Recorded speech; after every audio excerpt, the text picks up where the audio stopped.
I hope you're doing well this morning. It's good to see everybody, and I'm really excited about this new series on prayer.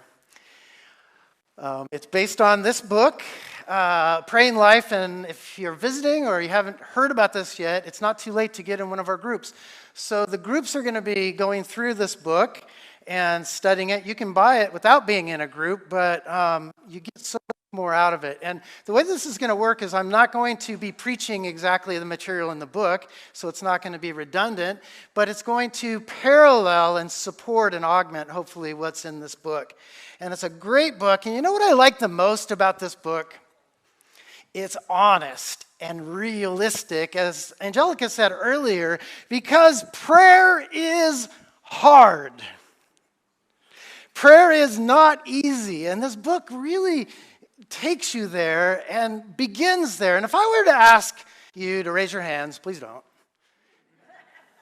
How many of you feel good about your prayer life? There would be a few of you, but most of you probably would not raise your hands because even pastors struggle with prayer. Prayer is difficult, and if you did raise your hands, I would think you're lying.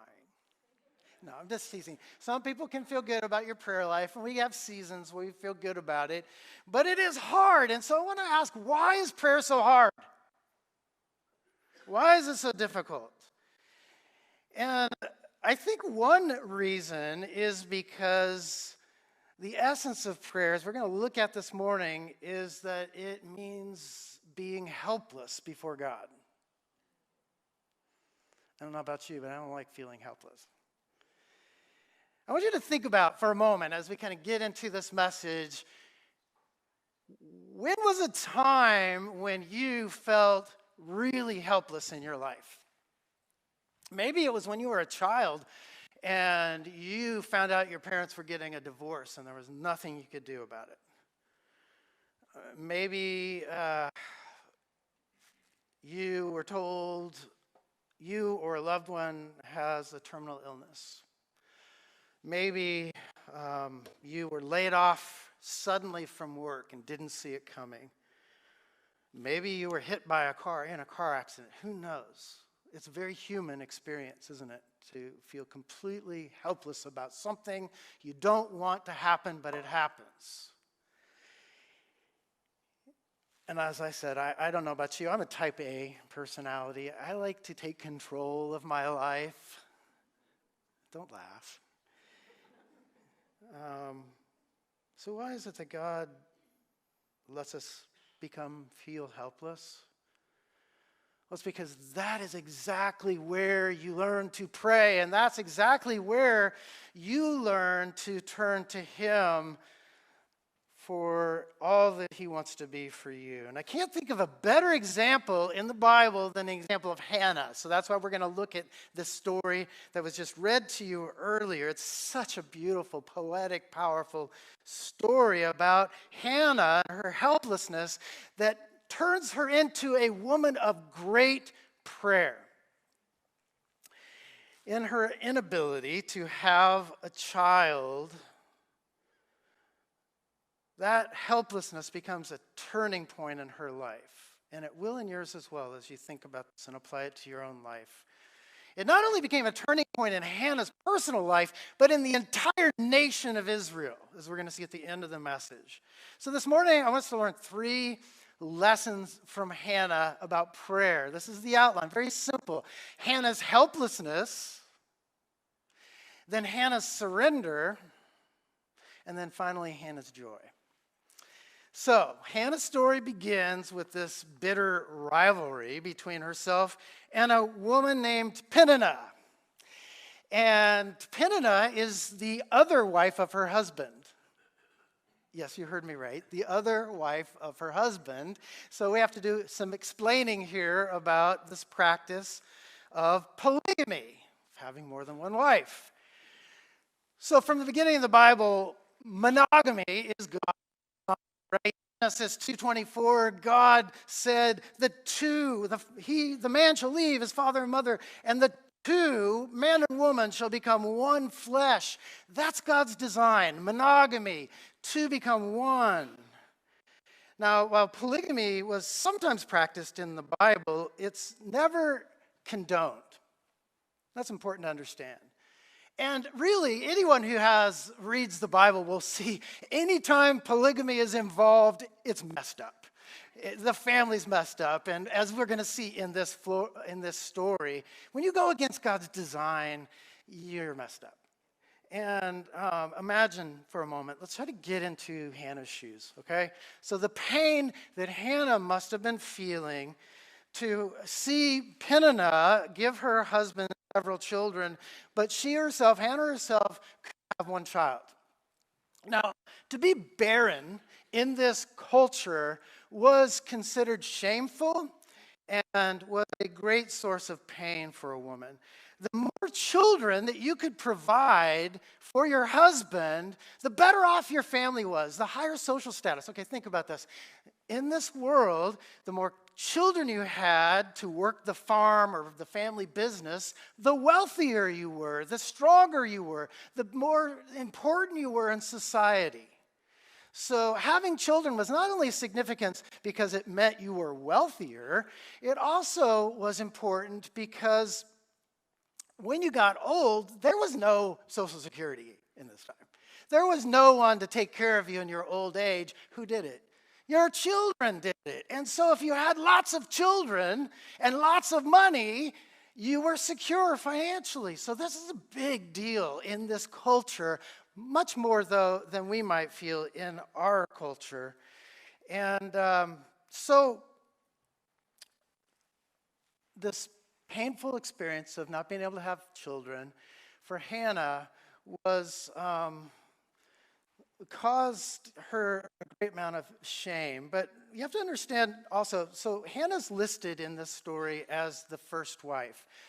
Her name comes first. So likely what's happened here as you read into the story is that Elkanah, her husband, was married his first love, Hannah, but she couldn't have kids. And he was a wealthy guy, so he wanted to have kids to pass on his inheritance, his land to, and so he takes this other woman so she could provide an heir or several for his wealth. And so Hannah's having to live right in the middle of this mess that wasn't God's intent, and every day she's just, as she sees these little children running around, pain is just unbearable. All right, she's in great pain here. And if that wasn't bad enough, this woman, Peninnah, was a cruel woman. She was jealous because, as we're going to find out, Hannah was her husband's first love. And instead of humbly thanking God that she had the ability to have children, this Peninnah was mean, and she rubbed it in Hannah's face. Now, I just want to pause here for a little application. I realize this is a very different world than we live in.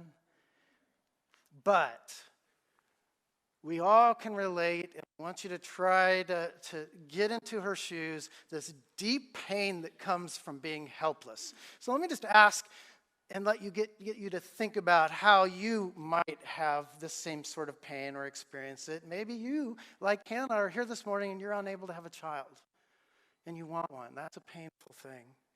Maybe you're married to someone who doesn't love you. That's a painful thing. You want to be married but haven't found the right person. Maybe your child has become addicted to drugs or alcohol. Maybe you're facing financial bankruptcy. That's the level of helplessness and pain that Hannah was experiencing that you might be experiencing. And then to add insult to injury, you also have a Peninnah in your life, someone who puts it in your face, someone who rubs your misery in your face. And this happens, doesn't it? It makes you feel like a nobody. It makes you feel ugly because they're beautiful. It makes you feel like a failure because they are successful. It makes you feel ashamed because your family is so messed up, because your marriage is messed up, but their marriage is good, or because their children are well-adjusted, but your kids are on drugs. And you have someone like that that's rubbing it in your face. That's what was going on with Hannah. So why does God allow us to go through that kind of pain and helplessness? Well, very simply, it's because he wants to get your attention so that you turn to him for healing. And that's so simple, but it's so powerful and important to understand. He wants our helplessness to cause us to look to him for help and hope. And, when you're broken, you have two choices. Either you look to God for healing or you look somewhere else for comfort. And so let's take a look at how Hannah doesn't do the wrong thing. She does look to God, but what she doesn't do is look to her husband. So here's where we get into this soap opera of the story. So you've got Elkanah, her husband, is in love with Hannah, but he's got this other woman who's producing children. And so we're told that whenever these times, festivals would come and he'd offer sacrifices, he would put out food for his one wife and then double portions for Hannah. And what's being said here is that he's expressing how much he loves her. And he's essentially saying, Hannah, don't I mean more to you than children? I love you more than that woman. Yeah, she gives me babies, but I love you. Man, is this messed up.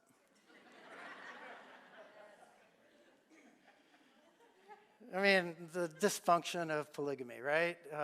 Can you imagine? Here you got Elkanah loves Hannah and just uses Peninnah to get kids.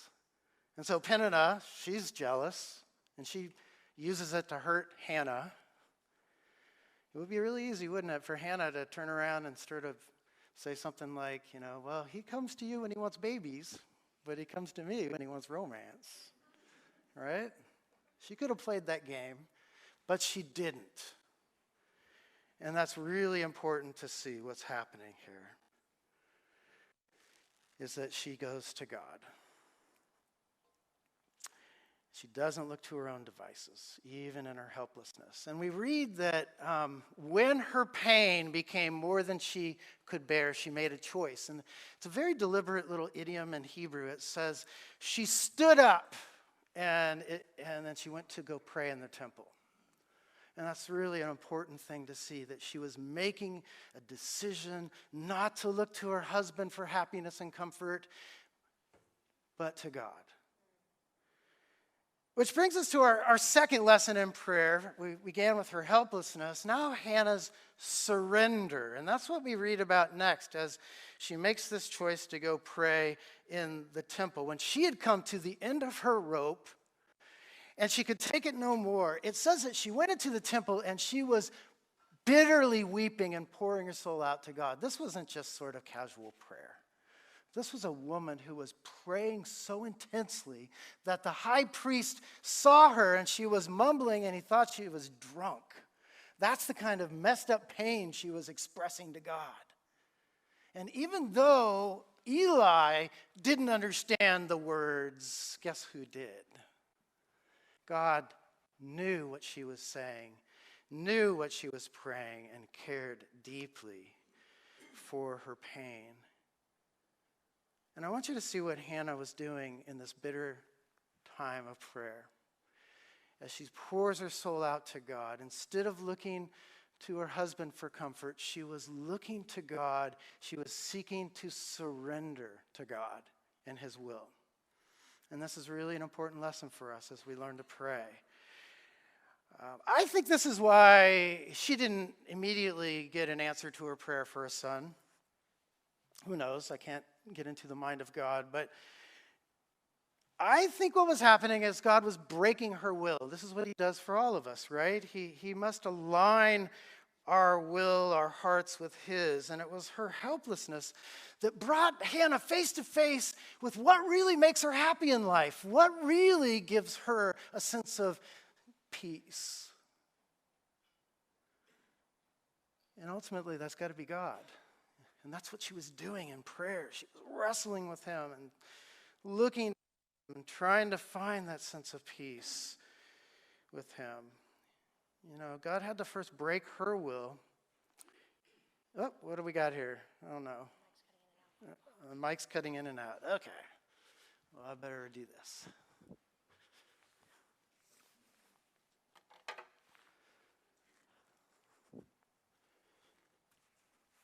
Do I need to turn my other mic off? I guess I do. Sorry. Hold that thought.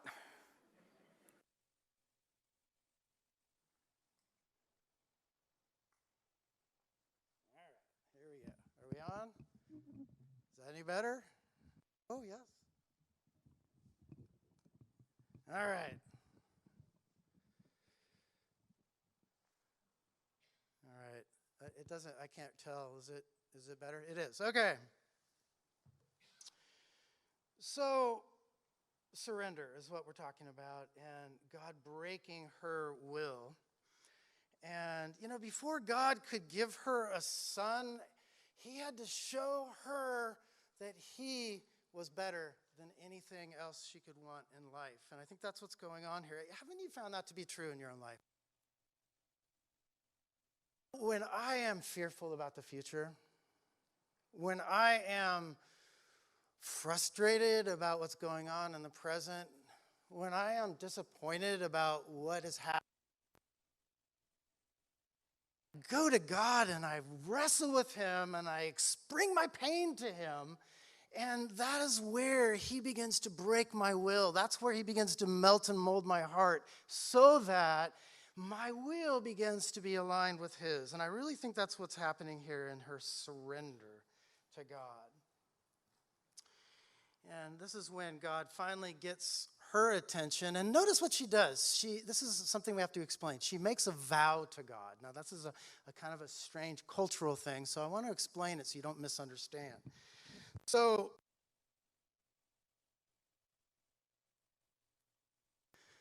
it feels like it's still going out. Am I just hearing that? Okay, closer. We will get through this sermon.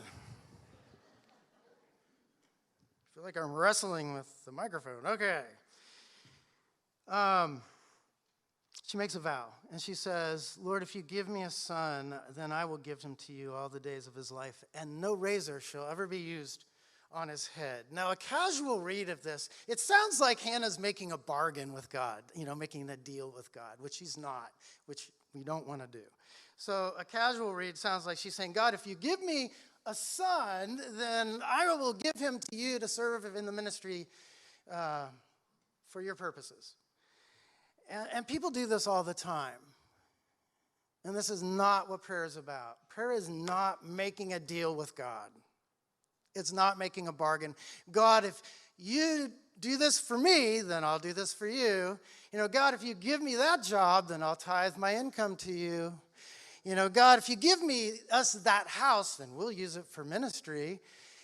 God, if you give me that relationship, whatever the deal is, that is not what prayer is. Prayer is not about manipulating God to get him to do what you want. It's about you beginning to want what God wants. And that's so important. Hannah wasn't earning God's favor by promising her devotion. She was praying to surrender to God his will, even if it doesn't match with hers, and for her to begin to want what he wants, even if that meant not having a child. People, when they make bargains for God, they usually, don't have peace until they get what they're asking for, right? And if Hannah was making a bargain with God, we would read that she didn't have peace until she got her child. But it's very significant in this story that Hannah finds peace before her prayer was answered. If someone's making a bargain with God, they're anxious until they get the job. They're anxious until they get the house. They're anxious until they get whatever they're asking for. They don't have peace until God gives them what they want. But Hannah finds peace before God answered. And this is really significant. I want you not to miss this. It says that when she was wrestling with God, there was a turning point. This is the whole turning point in the story. that she's in the temple, and she finally, the priest gives her his blessing, and she gets up, and it says these words, her face was no longer downcast. That's the turning point in everything in this story. That finally, she came to grips with, it's okay no matter what happens. Whether I get the son or not, I have peace. Whatever God decides to do. She wasn't making a bargain. She was totally surrendering to God's will. And that becomes clear when you understand a little bit more about this vow. So let me unpack this a bit, the cultural. So she said, did you notice no razor shall ever be used on this child's head? If God, you give me a child, then I won't use a razor. And this was known as a Nazirite vow. Remember Samson? A Nazirite vow was a vow to become a voluntary Levite. Who were the Levites? Remember the 12 tribes? They were the one tribe who was given the responsibility in Israel to do what? To take care of the ministry in the tabernacle at this time, or eventually in the temple. They were the priests. And so Hannah was offering, there's a way that you can actually become a voluntary Levite, a voluntary priest, by taking this Nazirite vow. And so that's what Hannah is doing. And what's important to understand about the Levites was that out of all the tribes in Israel, they were the only ones who couldn't inherit land, right? They worked in the temple and they got salary from that, but they couldn't own land, couldn't have a farm, they couldn't pass on their inheritance to their children. And this becomes very significant in understanding this vow that Hannah is making, because her son would be a Nazirite, and she's giving up all of the selfish reasons that a woman probably would have to have a child in this culture. Let me walk through those. Understand. So, what were the main reasons that a woman would want a son in this culture? Well, I've already alluded to some of these. First, it was social status. When all the women would go to the marketplace, they would go and they would share and talk, and their kids would be there, and they would talk, and they would share stories about their children. And that would be something that Hannah would miss out on, because if her son was a Nazirite, he would not be able to, he wouldn't live with her. He would be living in the temple. So this whole social status thing, she would still be an outsider and excluded. So that she was giving that up. And then another reason that a woman would want a son in this culture, I already explained this, was financial security. For retirement and the old age. And, sons would grow up and learn the trades of their father, and then they would take the business and they would take care of their parents. A Nazirite, a Levite, couldn't own land. So she was giving up financial security in this. And then a third reason she would probably want a son was, like today, emotional comfort. I mean, children bring joy, their hugs, their kisses, the emotional bond of having a child live with you. But this vow meant that she would hardly ever get to see her son. He would live at the tabernacle, and rarely would she ever get to see him except on special occasions. Can you see why this was not a bargain with God? In some ways, she's saying, Lord, all my life I've always wanted a child for me. But now, Lord, if you give me one, I want him for you. Lord, I no longer am looking for a son to meet my social needs. Lord, I trust you to be there when I feel lonely and isolated.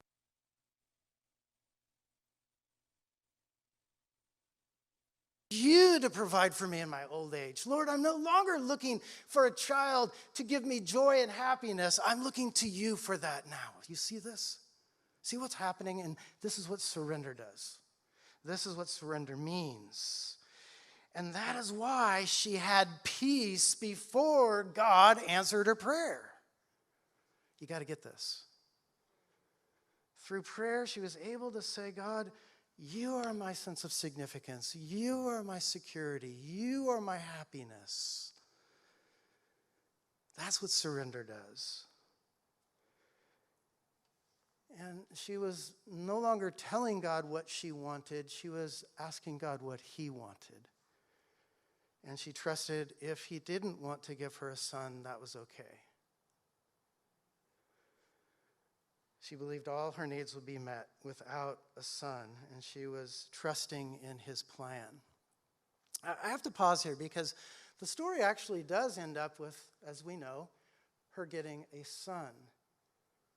But if you think that that's what this story is about, that's just a bargain. I do this for God, he gives it to me. Yeah, I'll surrender and he'll give to me what I want. No, that's not what this is about. God doesn't always answer our prayers.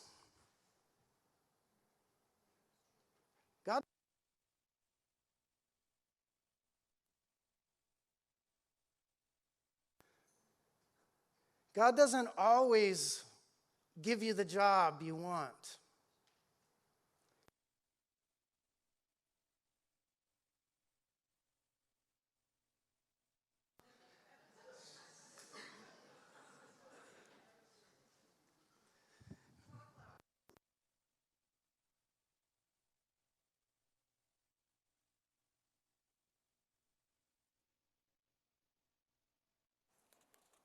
So, as we meditate upon, it's really important to understand that God doesn't always answer our prayers. What he's looking for as you surrender to him is that whatever his will is, you're okay with that. You're at peace with it. That he brings you the joy that you need. You know, I recently witnessed this just this last week with one of our members, and I got his permission. I'm not sure if Tim's here this morning. Tim Parker was just diagnosed with melanoma. And he testified to me and the elders as we prayed for him, and he said, I'm the kind of guy who worries about stuff, my job, little stuff. I can even lose sleep over my job. And he said, but when I got this diagnosis, I realized that I had total peace about whatever happens. Total peace. And, he said, I know that comes from God. I'm okay whether he heals me or not. And that's exactly what we're talking about here. So, what I want us to do as we wrap this up, this rough message, actually, hopefully you still got something out of it here, but as we've gone through these lessons in prayer from helplessness that lead to surrender now to Hannah's joy. And I want to put up on the screen a beautiful song that she sings after her son Samuel is born. We only have time for just a portion of it, but if you'll look at it with me, and I'll read it to you from chapter 2 of Samuel. I'm just going to read a few selected verses. She writes, Then Hannah prayed and said, My heart rejoices in the Lord. She, who was barren, speaking of herself, has borne 7 children. But she, who has many sons, speaking of Peninnah, has pined away. The Lord sends poverty and wealth. He humbles and he exalts. He will give strength to his king and exalt the horn of his anointed. So, not only did God give Hannah Samuel one son, apparently she had 7 children after that. But I want you to notice that's not what Hannah's singing about. She says, My soul rejoices in the Lord. My joy is in my God. And maybe this is why God didn't answer Hannah's prayer from the beginning. Maybe he knew that until she learned to surrender, she wasn't quite ready to be a godly parent.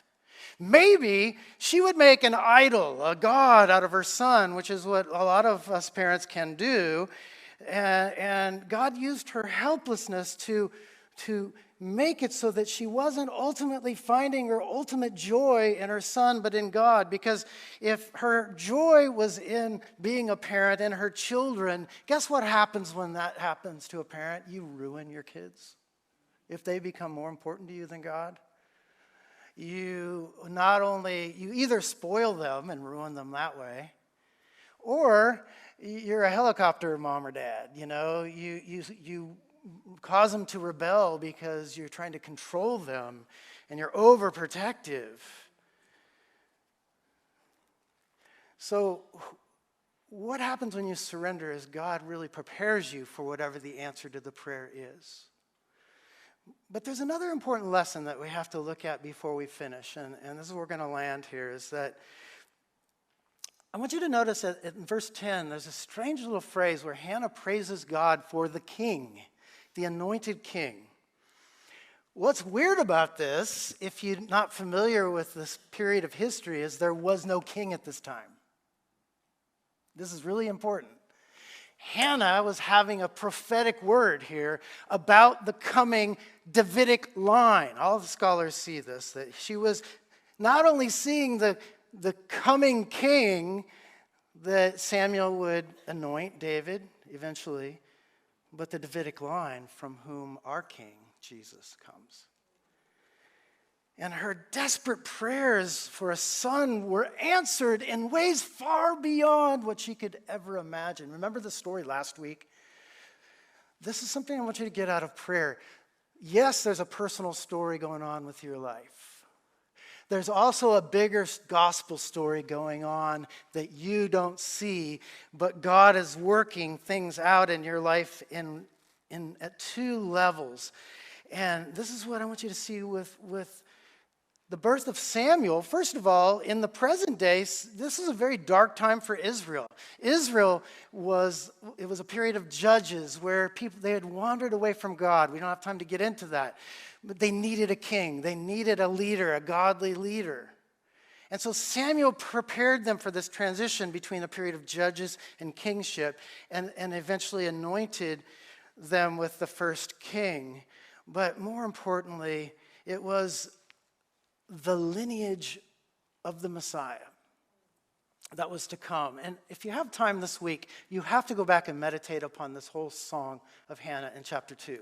Because scholars tell us, it's so obvious. Look at the song that Mary wrote when the angel Gabriel told her that Jesus was in her womb. It's called the Magnificat in Luke. Go and compare these two songs, Hannah's song with that song.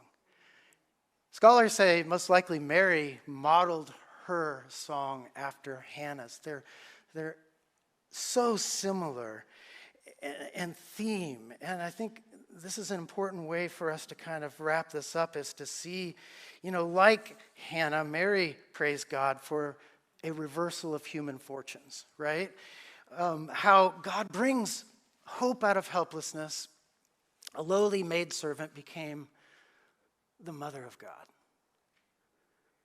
And through prayerful surrender, Mary talks about this, and Hannah talks about this, and Jesus talks about this. God does what? He humbles the proud, but he exalts the humble. He reverses the fortunes of human beings. He's the helper of the helpless. He's the one who fights the battle for the outcast and the excluded, the poor and the suffering. And we see this in the one whom Hannah was pointing, in Jesus himself, the King of Kings, who was not born in a palace, but was born in a lowly manger. And Jesus himself, who through prayer ultimately surrendered to God. Remember in the garden, what did he say? God, take this cup from me. I don't want to go to the cross, but not my will be done, but yours. And Jesus' prayer wasn't answered in the way he wanted. He went to the cross because he knew, and God knew, that was the only way to save us. And prayer enabled Jesus to hang on that cross before he began ruling on his throne. And by dying on that cross, you know what Jesus was saying? Salvation is for the weak, not for the strong. It's for the humble. It's for the helpless. It's for the empty-handed. It's for those who have nothing to give. Jesus Christ does not say, "Come to me, you who are strong and full of energy." What does he say? "Come to me, you who are weary to the bone, who are brokenhearted and burdened and ready to die, and I will give you rest." You know, other religions talk about prayer being something, getting God's ear by being good and strong. Not Jesus. We have God's ear because he is good and strong, not because we are.